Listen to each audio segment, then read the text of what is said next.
Hi, everyone, and welcome to the first iPNOTE Roundtable. It's great to have you here. Today, we are bringing together a mix of IP professionals, law firm experts, and AI solution providers. Think of it as the Marvel team up of the IP world, just with more spreadsheets and fewer capes. This roundtable isn't a webinar. It's not a pitch. It's a real conversation. We don't want to sell you anything. Yeah? So our goal is to exchange ideas, share experiences, and maybe even disagree a little bit, of course, in a constructive way. We believe real progress in intellectual property world happens when different people talk to each other. So we're having from three different professions people here on the panel. We have lawyer, we have IP service providers, and we have, of course, representatives from the corporate. And we want to do this not through buzzwords. Yeah, everybody knows AI, ChatGPT, blah, blah. Yeah, so we want to focus more on an honest discussion. That's what today is all about, building a welcoming and professional community. And don't worry, overall, there are no stupid questions here. You can ask anything you want, except maybe a few stupid questions from my end as a moderator. I don't know. Yeah, so be prepared, dear panelists, that maybe there's coming something by surprise. No, just kidding. So please feel free to ask and challenge through the question and answer section, the Q&A section, which you see in the user interface of the tool. In the event or in the unlikely event, we don't have enough time to answer all the questions you are bringing into the panelists. We'll follow up with all of you after today's session. Of course, the session is recorded, so we can share also a transcript. And please, when you ask questions, consider that we have already two Roberts on the call, two Alex, actually three, one in the background taking care about all the technology. So if you ask a question to one of the Roberts or Alex, please somehow identify to whom you are addressing your question. So let's get started. In case your video freezes mid-nod, we'll just assume that you are agreeing to everything we said. So first things first, the agenda. We'll briefly get to know, firstly, our today's roundtable participants. Then we'll follow, we will bring up a quick poll, in which you're all invited to participate. This will be followed by our expert discussions in three sections, focusing on the following aspects around AI in IP. Actually, AI in IP sounds like a good trademark. I have to consider about it. So what's working well today? That's the first thing. Yeah. So what are we using already in AI, and where are we convinced that this is a really cool thing to use it in the world of IP? The second thing is what's to be achieved in the future, or in other words, what's hardly working today, but we are hopeful that it's maybe working in the future. And of course, any new technology is involved with risks. So in the third question, we will have an expert discussion around the risks we can see when working with AI in IP. Your questions, which will come in through the Q&A section, hopefully, I will throw them in where they fit best in the conversation. The team in the background is collecting these questions and pushing it to me. So forgive me when I'm looking like at a different place and not right into the camera. Then I'm looking into the chat.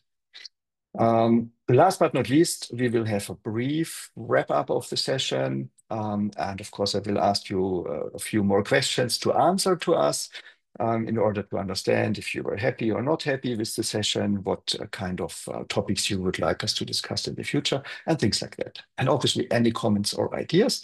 As I said in the beginning, it's our first roundtable. So tell us what you think about it. Was it helpful for you? Was it, what should we improve? How often maybe you want to see one of these roundtables to participate in? So give us an open feedback. If you didn't like it at all, well, give us a feedback as well, please. So let's start with the introduction of our Marvel IP heroes and the companies they're working for. I have a fun thing to disappoint you. Originally, we had one woman on the panel, Yulia Druzhnikova, but for some specific reason, she had to cancel today's participation. Yulia is the co-founder of PioneerIP, and we have the other co-founder who is Chief Product Officer, Alex Levin from PioneerIP in the panel as well. So I'm pretty convinced that Alex can competently represent what Yulia wanted to say. So Alex, Levin, if you take the chance and briefly introduce yourself, that would be very kind. Thank you so much. It's quite a big shoe to step in trying to replace Yulia, but I'll try to do my best. So, as Robert said, I'm Alex. I'm the CPO and co-founder of PioneerIP. We are an AI-powered IP intelligence platform. And my journey to this space was quite not obvious. I'm the director of IP in numerous corporations in various jurisdictions. And in that role, I faced a lot of challenges connected to patents. One of them was the questions of infringement. Working with an early stage companies developing cutting edge technologies, how am I supposed to monitor who is infringing on my patents?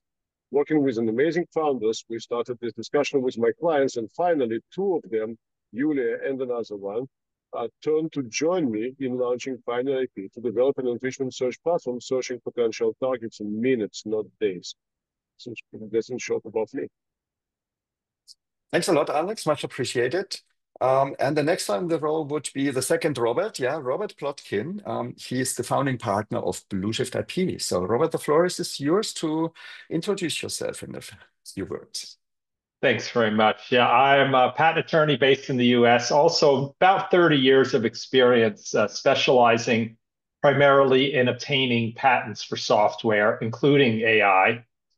I've written a couple of books about impact of AI on the patent system, including one last year called AI Armor, provides my strategies that I use to obtain patents for AI. But at my firm, we also use AI in our patent practice for all kinds of things, and I'm sure I'll have a lot of opportunity to talk about that today. We're very careful to evaluate which technologies we use based on their strengths and weaknesses so we can use the right tool for the right job. Again, I'm sure we'll talk about that as part of the conversation today. And I'll just say last few years have been very exciting time for us in light of our interest and experience with AI, both obtaining patent protection for AI innovations and in the use of AI in our practice. Fantastic, Robert. We are really looking forward to the discussion. I think there are a lot of interesting aspects for the corporate representatives to hear how law firms are using AI, and if at all those corporate representatives would agree. Yeah, so I think it can be a very nice discussion. Talking about corporate representatives, so I'll hand the floor over to Alex Nicholls from Supplant company. He's a scientific IP manager at this company, and I'm very curious to hear details about you, Alex. Thank you very much, Robert. And as you said, I am Alex from the Supplant company, and we are a startup in Cambridge, United Kingdom. We make novel sugar substitutes from agricultural side streams, aiming to build a healthier and more sustainable food system.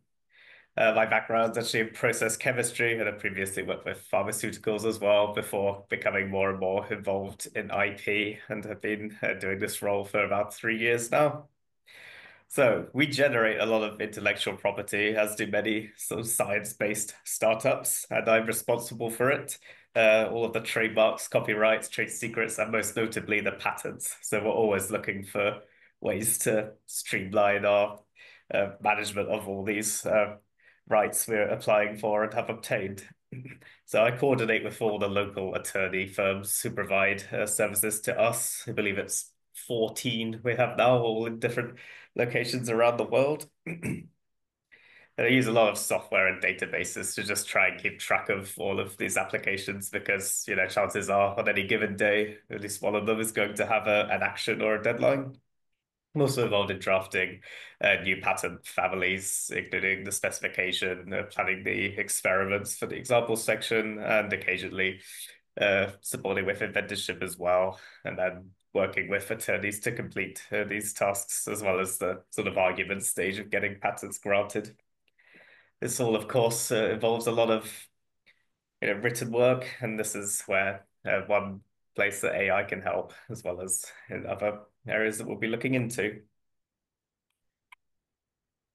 Amazing. Thanks a lot, Alex, for the introduction. And last but not least, we have Philipp Jauck. He's from Vusion Group, Head of Intellectual Property Management and Regulatory Compliance. And a big thanks to Philipp, because today is public holiday in Germany and Austria. And we appreciate much your participation, Philipp. And of course, to all the others in the audience as well, who made themselves available for today, despite being early in the morning, late in the evening, or being on a public holiday. Much appreciated. So, Philipp, the floor is yours for a brief introduction. Thank you for the introduction and thank you for the invitation. Even though it's a public holiday, it's a pleasure to be here.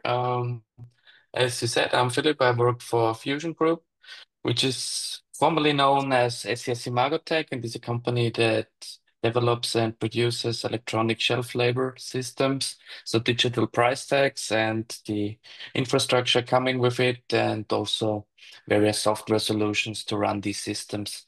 So our patent portfolio is pretty broad and has all kinds of things from mechanical solutions to some very specific software solutions and also AI approaches how to raise efficiency in retail environments. So it's pretty interesting and pretty challenging, and we do use AI a lot to help us getting hold of all the things and all the developments in all these directions that things are going, and just enabling us to see a lot of things at a glance to really make the best possible decisions without spending hours and hours in research and just getting the most necessary information out of a bunch of information, I would say. Amazing. Very interesting, Philipp. Thanks again to all the participants for this brief introduction. Now it's time for the poll. So could the iPNOTE team please kick off the poll system? If not done already, here we go. So to bridge over the time until everybody has clicked the check boxes, yeah. So please now is action time. Everybody should please click on the questions and the answers. There are only 3 questions. The third one would allow you to enter like 200 characters of free text. Yeah. So let us know, and we will have a live view on the poll results then. To bridge the time, I was trying to ask ChatGPT to bring up a few jokes I could tell about AI and IP. But the only joke I can tell is that the result was really, really bad. There was nothing I could really laugh about. And so I decided not to bring forward these jokes and leave it up to you to complete the poll. But at least one takeaway from this exercise is that there are certain areas where AI cannot replace the human brain, at least not if it's about funny things. So let's be more serious now and talk about IP. Looking forward to the poll.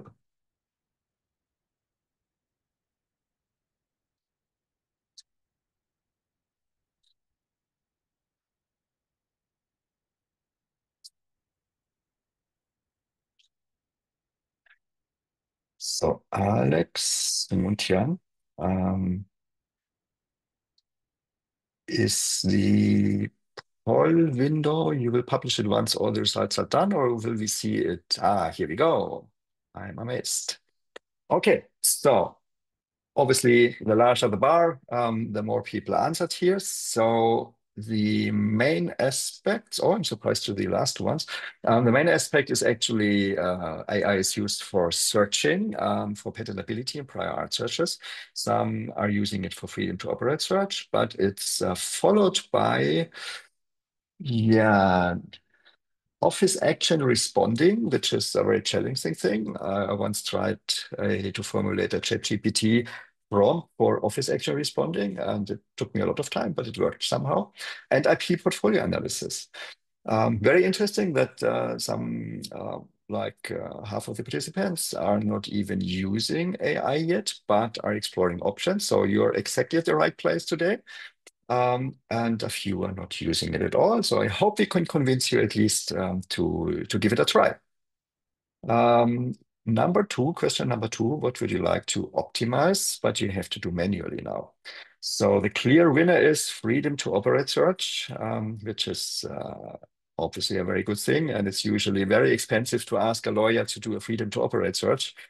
We easily pay 5 to 6-digit numbers if you talk about this.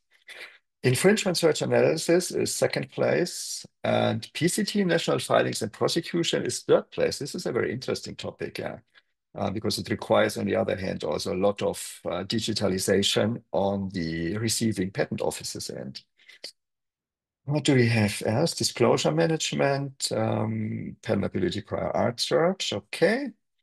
And drafting. Yeah, that's a common topic among many, that drafting of patent applications is often outsourced to the trainee, and AI is often considered to be a trainee. So it is definitely a point where AI can support. Very interesting. Okay, and what should not be delegated to AI? 9% have answered something, but I cannot see the answer actually, Alex. Can you help me?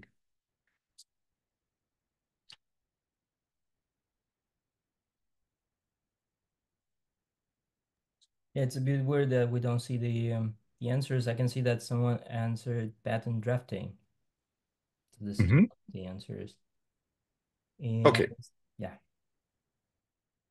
So that's not that overwhelming then, the input here on this free text question. No problem at all.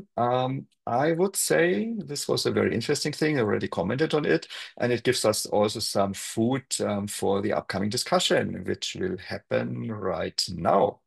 So open the doors for the expert discussion, part 1. We have approximately 12 minutes, a little bit more or so per section. We have 3 sections, as I mentioned. And section number 1 is the question, which IP functions are already well optimized with AI? So in other words, what are you using, for example, currently? If you can share some practical examples, highlight some success stories maybe you're having, that would be much appreciated by the audience for sure. And we start in reverse order now of the introduction, namely with the corporate people.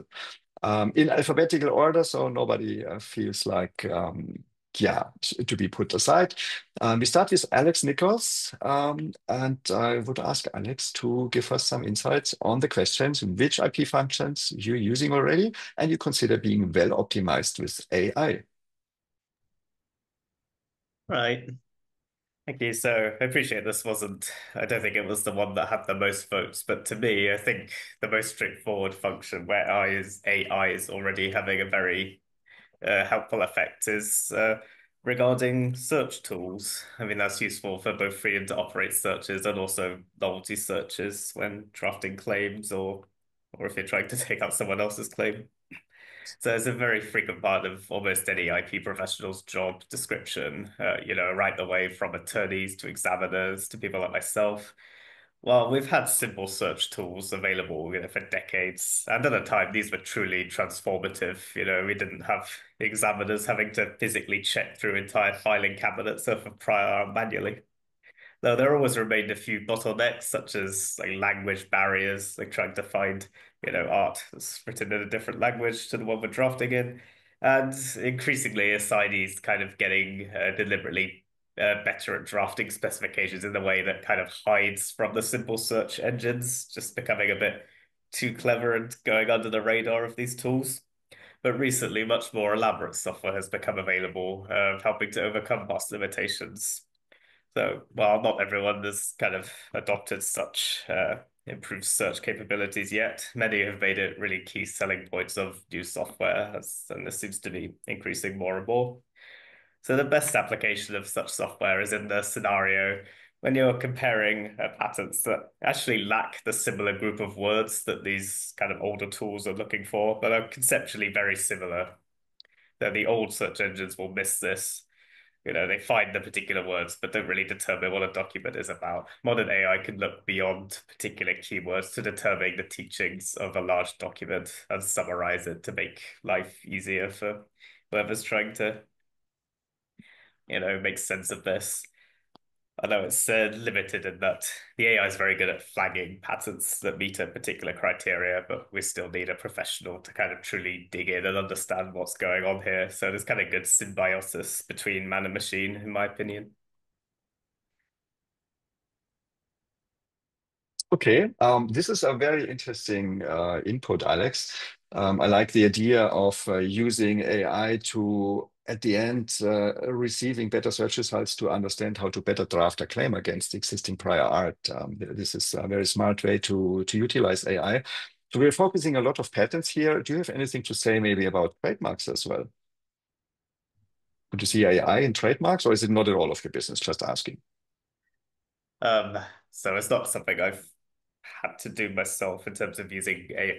I mean, no, yeah, I have used it as well. And again, it is good for studying trademarks, particularly the kind of optical character recognition, because a lot of trademarks are, of course, a combination of images and words, but the words are they're not text that, a computer would classically be able to read. They are, just pixels of an image, but now the modern AI can recognize what words are at play here, and then you're still able to find that logo-based trademark based on typing in characters. So that's definitely very helpful.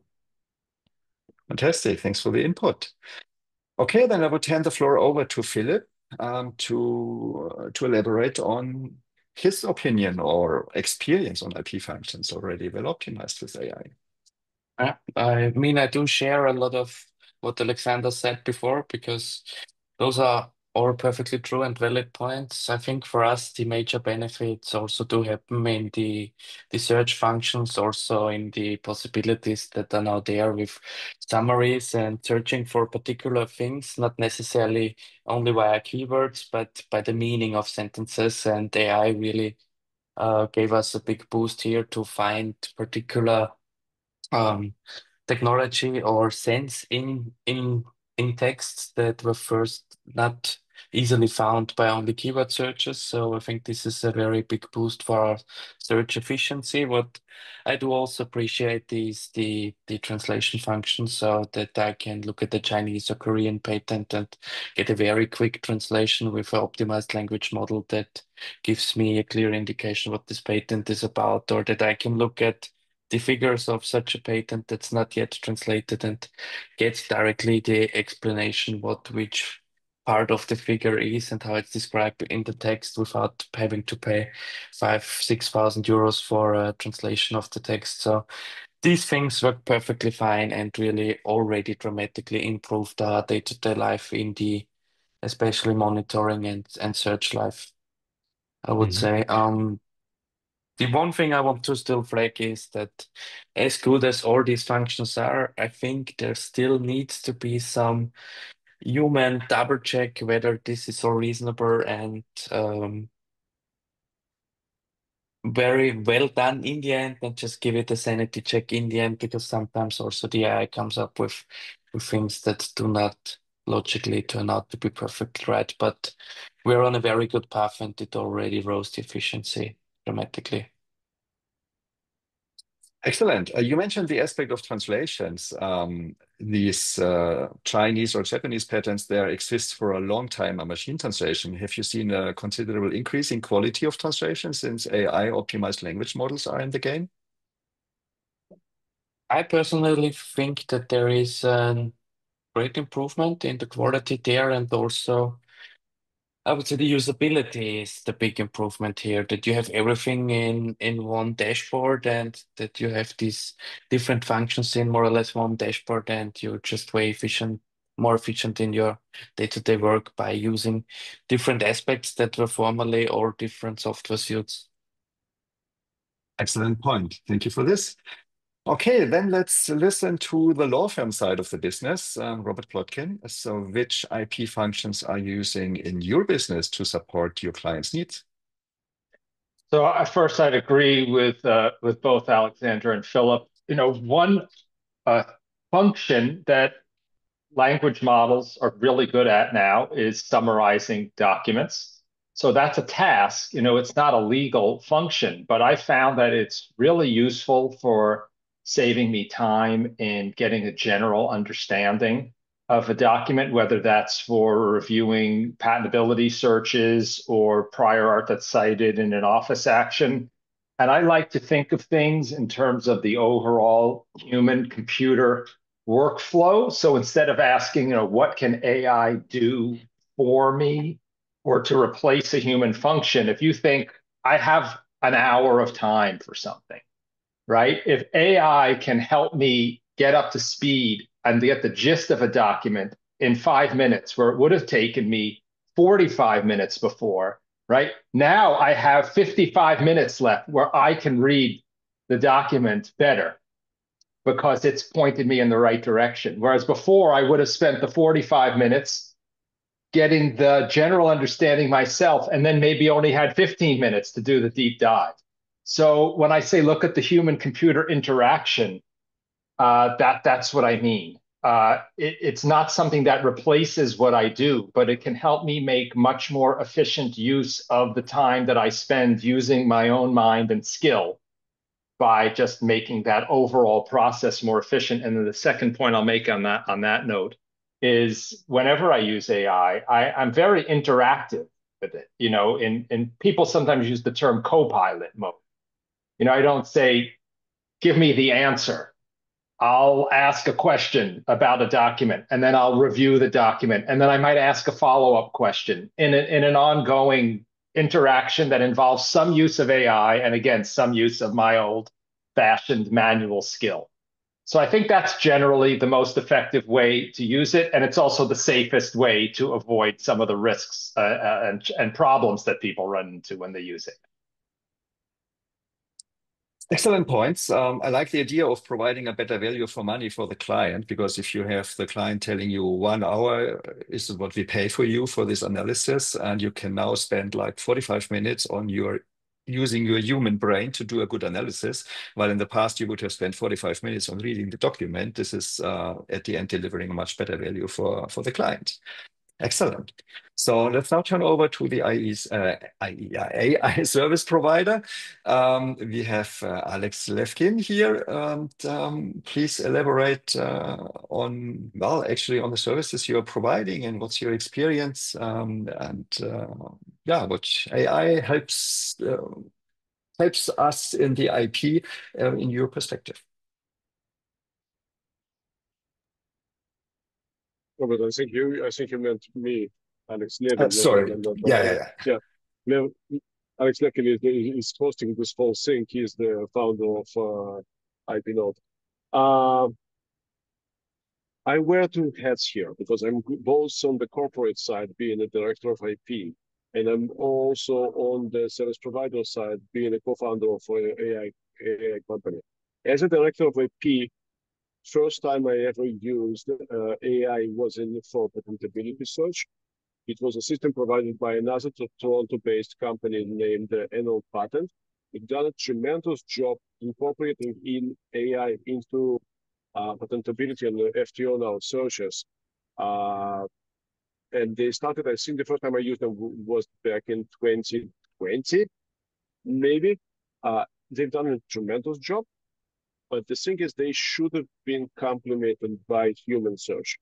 Since then, almost every company that we work with providing patentability searches added this AI capability of searching. So give us a short description of your idea and we will search the patents for you. And to me, as a searcher, it always works best when enhanced with traditional search functions. So when you add searches by classes and when you add searches by keywords and such. And it takes me to the point of the Robert made that, and Philipp and Alexandra, I think will agree with me on this. AI is about enhancing the human, optimizing the human time. As you said, if you have a budget of 1 hour, you're better off spending it with an AI by actually exploring with your human brain rather than just feeding your human brain with information provided to you by the client.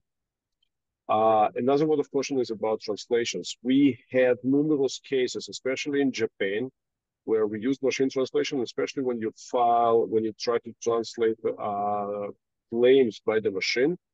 Sometimes the meaning will be lost. And we lost some cases where we wanted to enforce, we were not able to enforce because the meaning of the claim was lost in translation. It was done by human. And I think if human can make this type of mistake, definitely AI still can make those mistakes. So it's just a word of caution not to use machine translation, but actually do use them. And then back to my other hand of a PioneerIP co-founder, we focus on everything based on infringement. So we're not dealing with drafting, we're not dealing with patentability searches and such. But we do explore translation heavily, and we do need to understand the claim elements in their broader sense, especially given we are focused on the US claims. But again, the vision we have in the company is that we are there to enhance the human, to optimize the human time. Again, as Robert Plotkin put it, we are there to let him work his build for hours most of the time on what he's the best of. And Robert, I'm just using you as an example for general world. Sorry about it. Given your followership on LinkedIn, I guess you are the best example. So, yeah, but again, it is about enhancing the human. And it's about the AI is about to support the human, optimize his time, optimize his efficiency, not about replacing the human. That's my answer. Very good. Thank you, Alex. I think so far I haven't heard any discrepancies among the panelists. So you're giving me a hard time finding something to trigger you to start a discussion. But maybe the next questions will encourage a more intensive discussion, which is what's still difficult to do with AI in IP. So in other words, which IP tasks remain difficult to optimize and why. And again, I would hand over the floor to the representatives of the corporate side. Let's start with Alex Nicholls. Yeah, Alex, the floor is yours.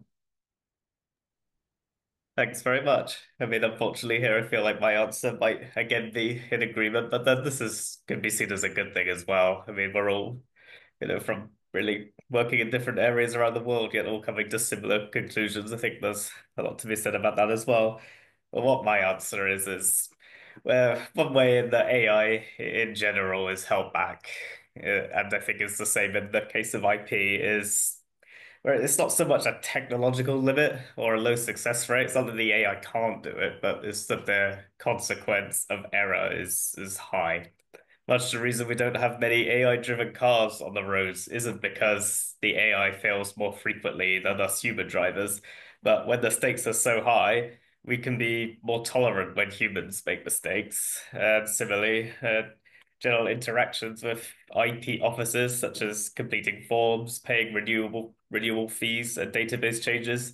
I mean, these are, I don't want to, they are relatively simple. I'm sure they could be automated. However, the consequence of them being done wrong or not done can be quite severe. And while service providers already have procedures in place to deal with their own human-made errors and discrepancies, I'm not sure how well this would translate to AI errors.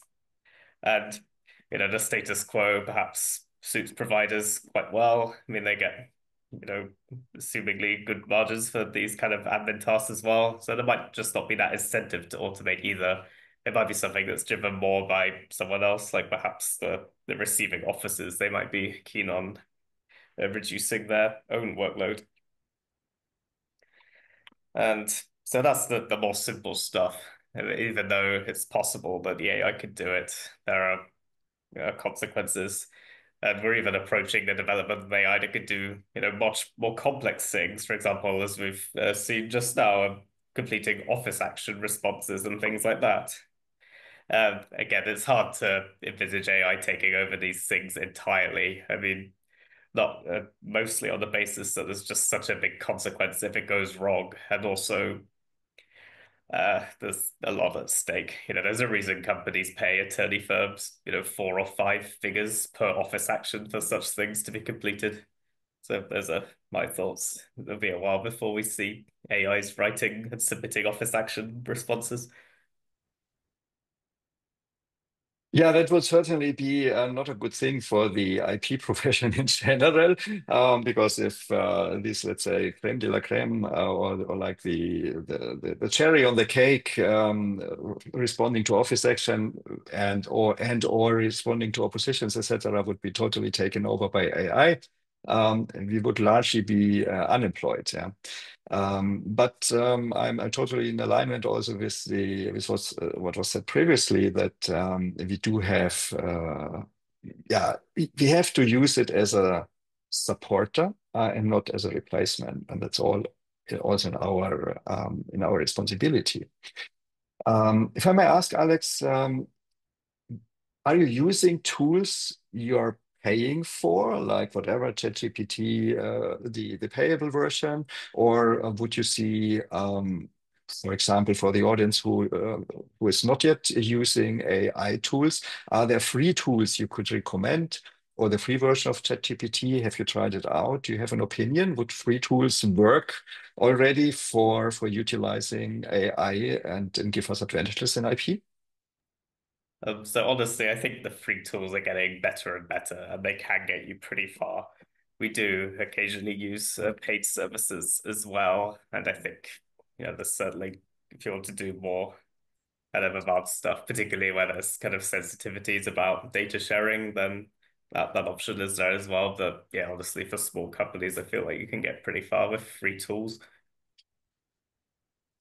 Excellent. This is in line also with some question we just received in the chat. The question is if the panelists could share the different AI tools, websites, platforms they use and you feel are good for using an IP. Yeah? I mean, we're not talking about image creation by ChatGPT, but something which is really helpful for IP. So would you want to share it in the broader audience here? Like the name of the tools or so to give a recommendation to the audience? I'm trialing a few different ones, and I'm not sure if that's something I'd want to give an opinion on record just now, but hopefully in the future I'll be, fully supportive of a particular provider. Okay, no worries. Then I think we hand over to Philip for answering the same question, actually, what you still consider as being very, very difficult in AI and what remains to be optimized. Yeah. And if you wish, you can also give a feedback on the question I just read from the chat, give recommendation on tools or whatever, or recommend something if you say this is particular tool not working for IP. What I do see still difficult is drafting full applications because there's so much context and so much in the spoken word between the engineer and the attorney writing the patent that drafting the full application is still something that the AI can be very helpful with, but not draft the full application in a way that I would say that I could or will live with 100%. So that's something that still needs improvement from my perspective. Probably also in regard to the question from the audience. There's also the tricky part with free tools or tools like ChatGPT. If you ask technological question or give tasks to those tools, whether you are corporatizing your priority date because there's no final ruling, to my understanding so far, on whether this is then public available data. If at one point this was used as a training data and later on in an invalidity procedure, the servers of OpenAI are to be discovered, and this was then already asked in a chat with ChatGPT prior to the filing date of the patent. So what I do tell all engineers and all inventors within Fusion Group is still that please don't ask any technological question for a new idea in open AI tool or not tool by OpenAI. So what I mean is a freeware AI tool where we do not have a server contract to ensure that the data is only safe with us. So these are things where we will surely have to learn best practices and see first decisions how this is going and where this is all leading us in terms of giving up priority dates easily by sharing something that is then public by accident.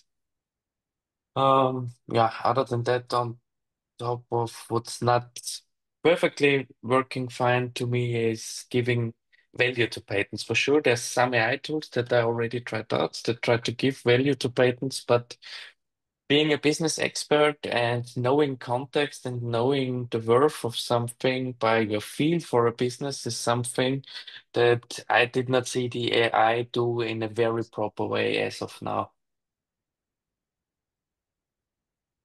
Can you elaborate a little bit on this last aspect? The AI doesn't properly. This is correct. I totally agree. But what would you expect the AI would do to make it a proper useful tool for you? That's a very good question, actually. I did try some things where it basically comes up with a dollar value, what the AI considers this to be worth in a very simple manner then, because there's a black and white dollar value. I would probably love to see a bit more explanation or different business views and different valuations depending on different scenarios that were played through, so that you have this evaluation part that happens in your gut when you have 20 or 30 years of experience, at least somewhat outlined by an AI that has unlimited calculation power to go through every thinkable scenario. Mhm. Yeah, very good point. Yeah.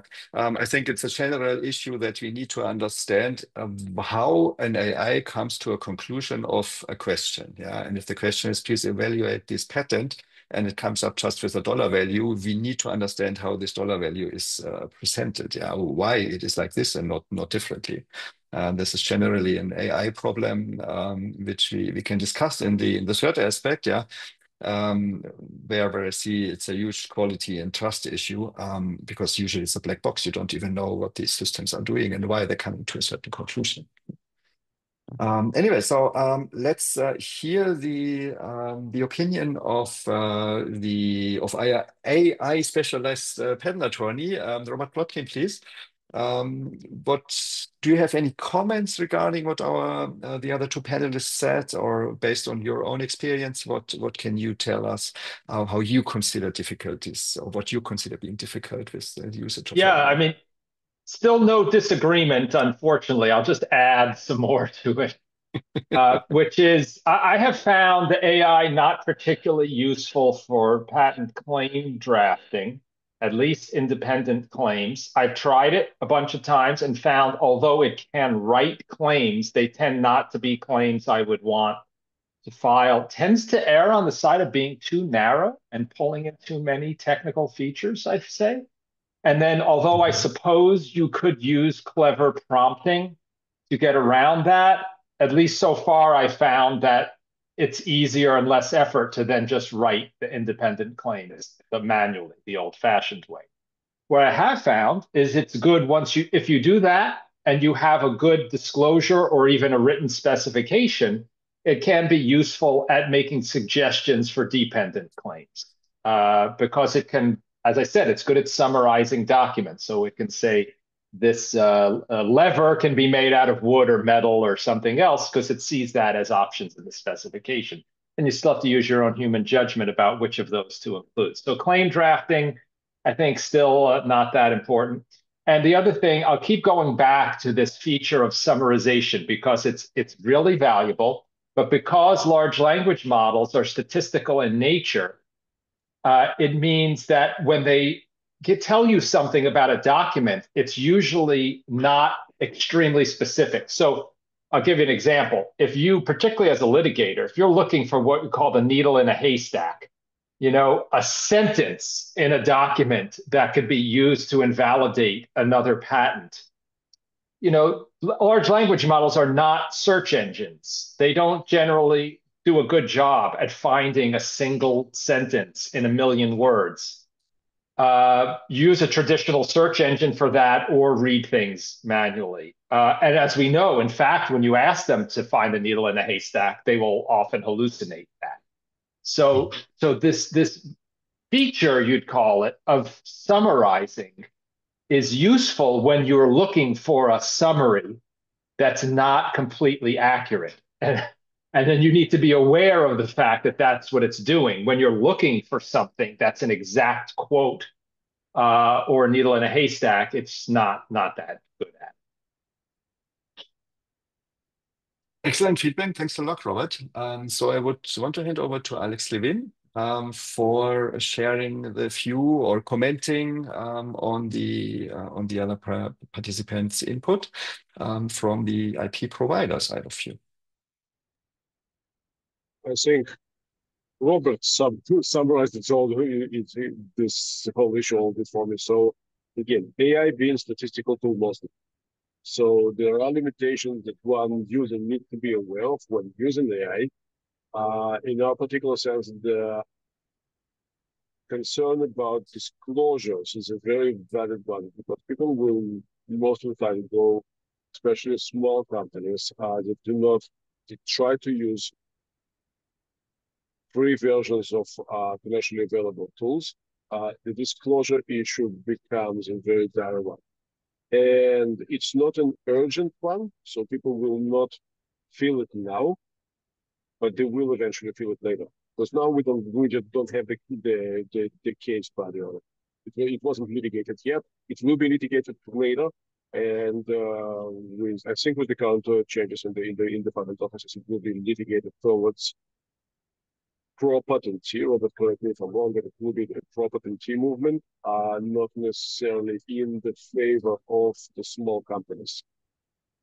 So when you make a disclosure to AI open generative LLM models, it is an issue.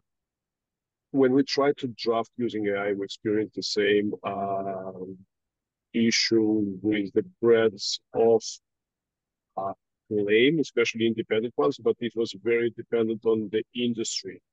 So I'm working mostly in medical devices, and medical devices being lots of Me Too patents, you don't get to claims in such breadth as you would claim in let's say software.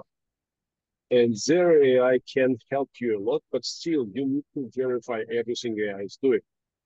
So it goes back to my point of enhancing the human. Now, in PioneerIP, since we're focusing on infringement, we don't have the disclosure issue because we work on already published applications and patents. So everything is already late published. And when we search the internet, by the way, for the search, again, you already told everything I will say. For the search, we use search tools. We use AI to read, and we use AI to understand and generate keywords for breadth, for a normal, typical web search. So again, in the results we provide to the user, we focus the human on, hey, there is something you should pay attention to, and maybe it has more value to you than the next result, but we are not a decision-making tool. We are a search tool. And I think in that sense, that's the best use of AI. When you enhance the human and you provide the human with the option of decision-making, and you just provide the options to him.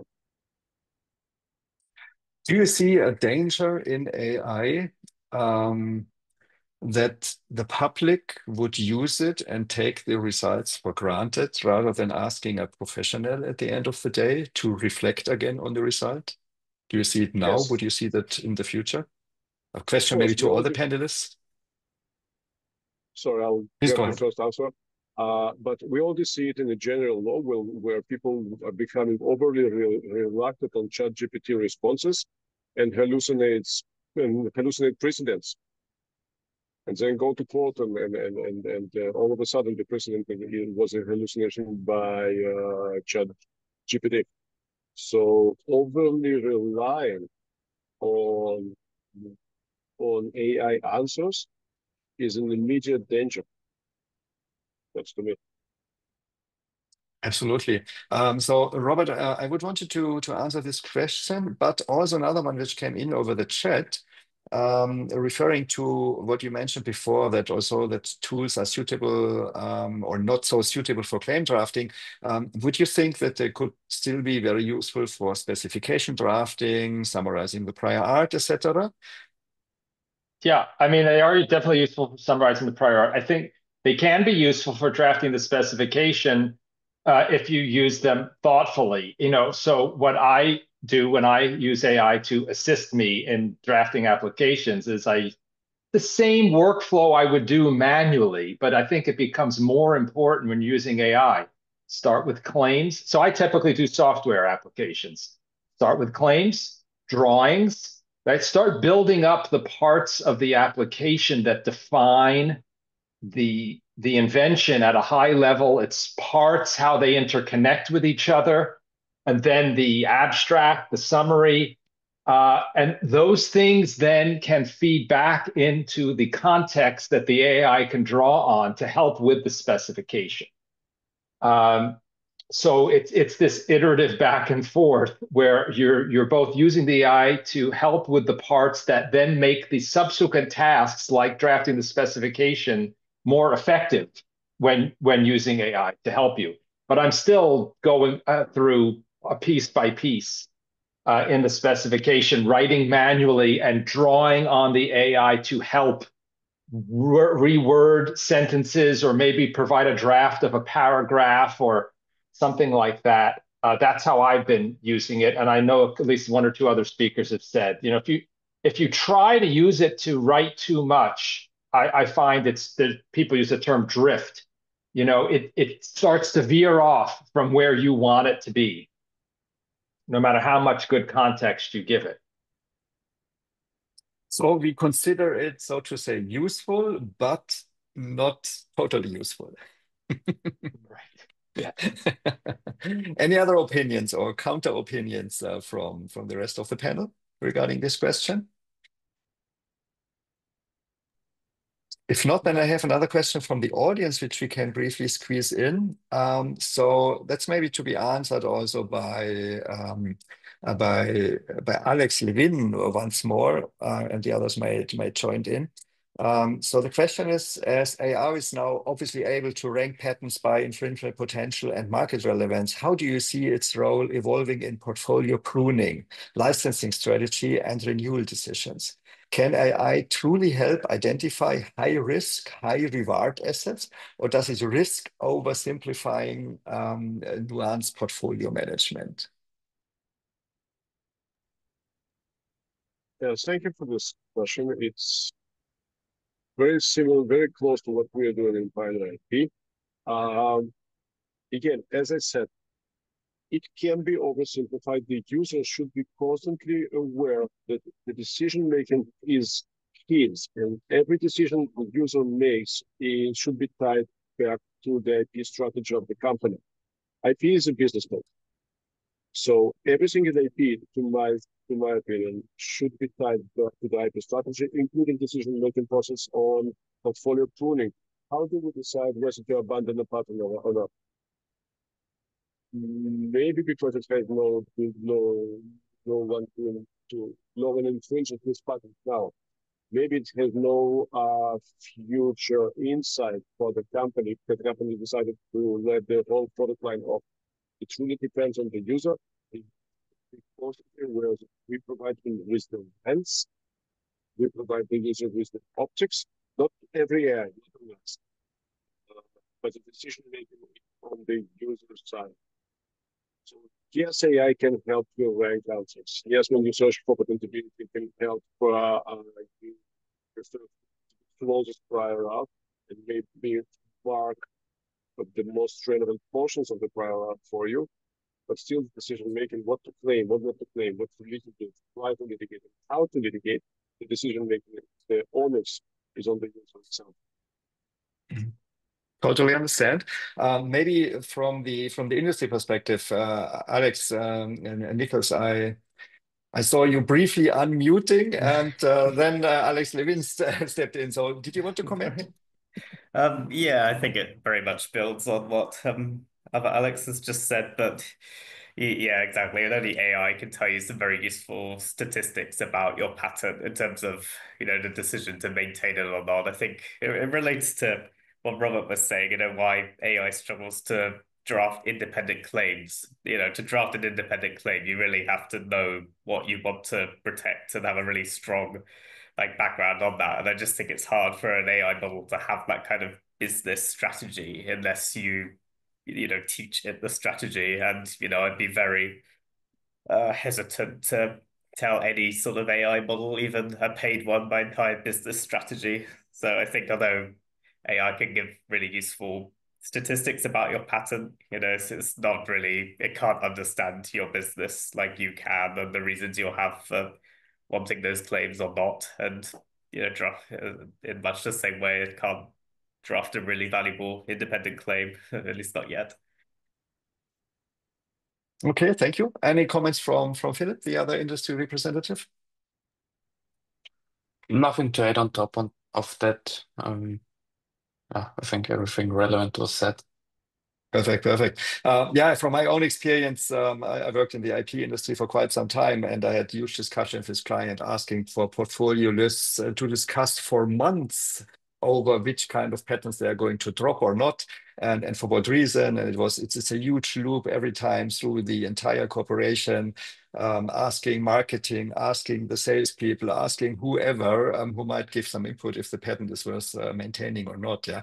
If this can be like whatever, a huge data pool, we used to use the phrase big data, yeah, like all the internal data we have, like all the market intelligence we have, if this could be kind of digested by AI and giving a profound output in terms of this patent to be dropped because, yeah, I think this would be like the tool per se, which every IP manager would hunt for and pay a lot of money because it saves you like whatever, 90% of working time.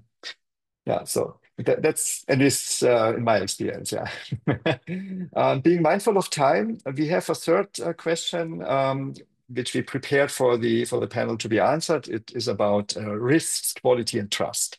And it goes along with one of the questions we received from the audience like 30 minutes ago, which was how people would handle the confidential information they want to put into AI tools when using an AI tool. Yeah.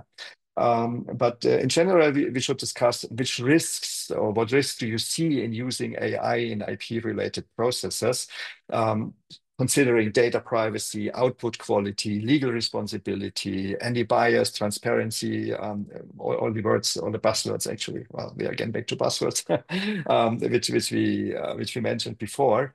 So let's start with Alex Nicholls once again as a corporate representative. So what are your fears? What risks you see when using AI? So I feel the answer I prepared for this has already been very well covered by the other panelists, and it is all about the data sensitivity. It is especially pertinent because working with IP often involves data from, if you like, both ends of the confidentiality spectrum. We have sometimes published patents where everything is public domain. You can write it on your wall, wherever you like. On the other side, we have uh, patents that are draft that we haven't filed yet, where if certain text of it were to get out, that could potentially invalidate your whole patent. So we just have, this problem, and I'm not sure.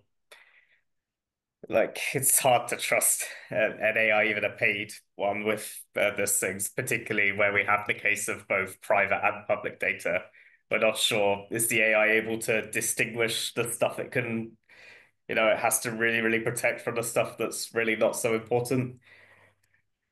So to me, that's probably the biggest risk. I mean, and also an opportunity because it allows providers to kind of upsell if they do have some, really good credentials on their data security. But yeah, I think everything else this has already been very well covered with all of the panelists. I know Philipp mentioned that, the concern that we could type something into Chat GPT that then is used against us in a novelty dispute on our own patent. It's definitely a possibility. Okay, wonderful. Philipp, any additional remarks from your perspective? Yeah, a few. But as Alexander said, a lot of it was already covered. I think the part to be really sure where the data that you put into your AI is hosted is a thing you have to be very mindful of because that's a small sentence in a contract that can save you a lot of issues. Other than that, just not blindly trust any research done by AI. Those resorts are tailored to look extremely sophisticated. For a large portion, they are, but don't underestimate the human view on things and don't blindly follow any guidance of AI and just always try to make your own impression of certain things and avoid the danger that you are putting your company at risk because you blindly only followed what your prompt offered you. not checking whether there is a second stream potentially that you're not following because the prompt didn't guide the AI to go that way, and it said with full confidence to you that everything is safe and perfectly fine, and you said, okay, computer said yes, so it's a yes. So just keep the double checking and do the human quality check, which is still inevitable from my perspective for majority of things. Yeah, it's a very good point, and it's a little bit similar to the let's say old-fashioned keyword searches. You have like your as a technologist, you have your keywords in mind, you do the searches, but you would never think about after other keywords, and then you might miss a very important document only because you chose the wrong keyword. So it's the same point, yeah. Input, crap input means crap output, and AI is not different. It just puts it in a much nicer frame that you believe it more easily what AI is telling you, because it kind of speaks to you. Yeah. While in the past, you simply received a result list and you had to decide, is it true, is it not true? Yeah. Very interesting aspect. Yeah. So from law firm's perspective, Robert Plotkin, you want to comment? Yeah, I mean, I was just going to make the point that you made, which is this very interesting psychological aspect to large language models, and the two things. One is just the way that they work. When you ask them a question, they will provide an answer. It's very different than previous kinds of software, where if your input was what we call malformed, it might just trigger an error and not provide an output. A large language model will not do that. It will provide an output no matter what you ask it. And there's something about our psychology that leads us, if we're not being very conscious or mindful about it, to assume that because an output was generated, that it has some validity to it.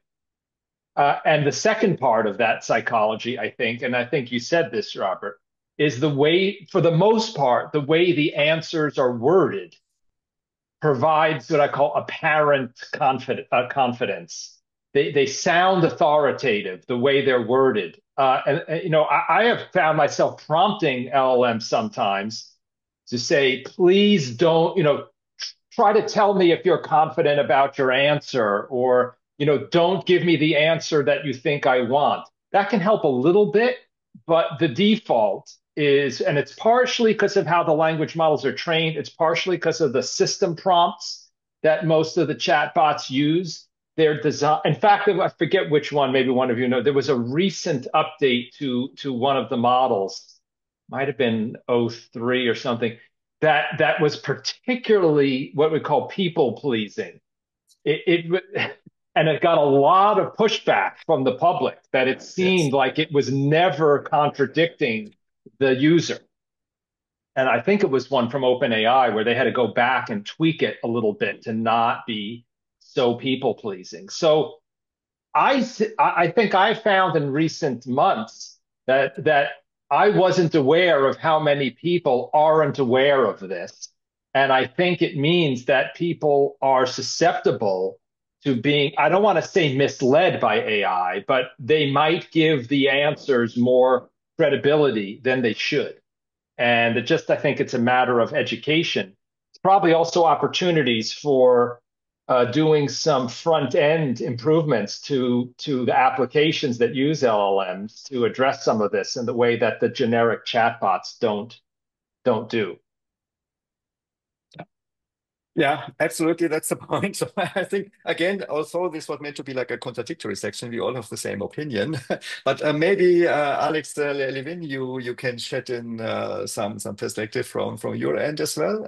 Or are we, again, all on the same page, which also is a good result then?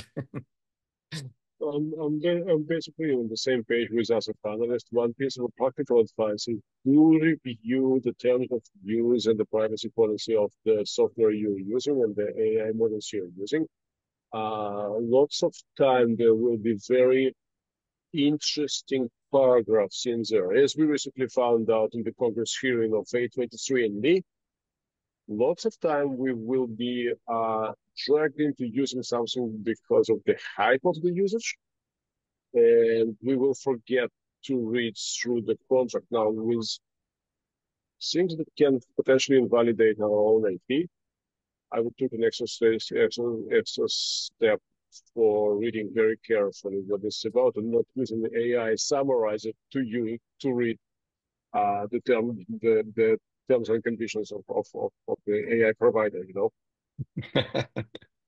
Certainly a smart idea to have AI tell you what the AI did wrong. Yeah, I prefer to have a human brain looking over this. Yeah, excellent. So, being mindful of time, we are a little bit overdue, so to say, already like 10 minutes overdue. I would no longer kind of wrap it up because at the end of the day, we do have all more or less the same opinion. We pointed out the same risks. There's privacy concerns which we need to be addressed by looking at the terms and conditions.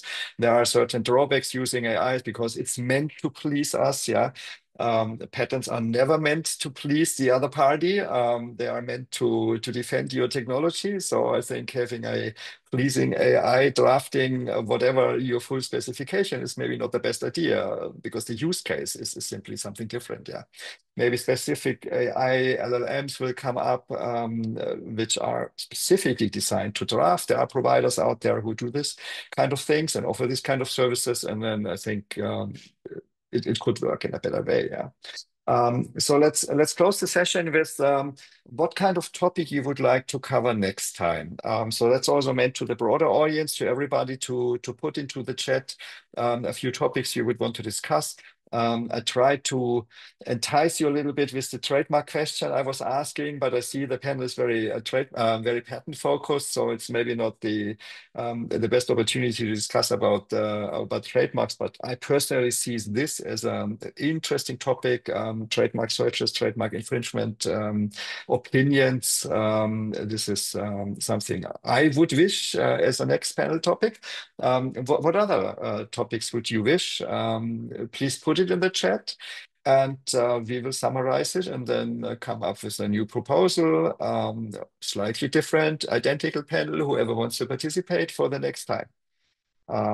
So I think it's up to me to thank everybody for your participation, for the time, early in the morning, late in the evening, on public holidays, all over the world. It was a great pleasure having you all with us.